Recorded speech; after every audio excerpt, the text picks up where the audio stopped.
कहवा से आवेली शीतल मैया, कहवा से काली मैया, कहवा से काली मैया हो।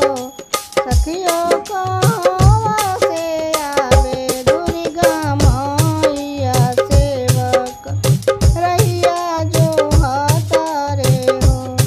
सखियो कहवा से आवे दुर्गा मैया, सेवक रैया जो हतारे हो।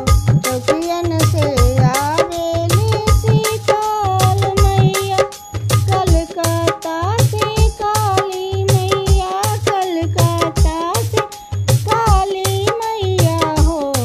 सखियो विंध्याचल से आवे दुर्गा मैया, सेवक रैया जो हतारे हो।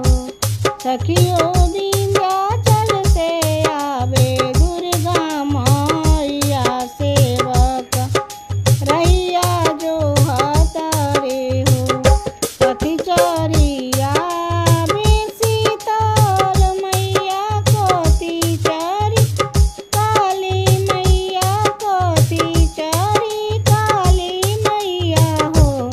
सखियो कथी चरी आवे दुर्गा मैया, सेवक रैया जो हतारे हो। सखियो कथी चरी आवे दुर्गा मैया, सेवक रैया जो हतारे हो।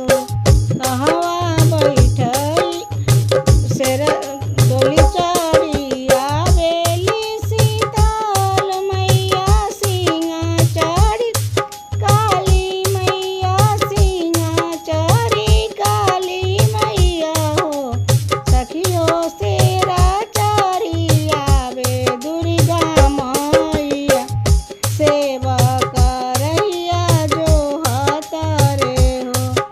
सखियो शेरा चढ़ी आवे दुर्गा मैया, सेवक रैया जो हतारे हो। कहवा बैठई वो शीतल मैया, कहवाई काली मैया, कहवाई काली मैया हो। सखियो कहवा बैठई वो दुर्गा मैया, सेवक रैया जो हतारे हो। सखियो कहवा बैठई वो दुर्गा मैया, सेवक रैया जो हतारे हो। निमिया के छाइया शीतल मैया, चौराज काली मैया, चौराज काली मैया हो। सखियो मंदिर में बैठई वो दुर्गा मैया, सेवक रैया जो हतारे हो। सखियो मंदिर में बैठई वो दुर्गा मैया, सेवक रैया जो हतारे हो। कौना आशीष दिहल शीतल मैया, कौना ही काली मैया, कौना ही काली मैया हो। सखियो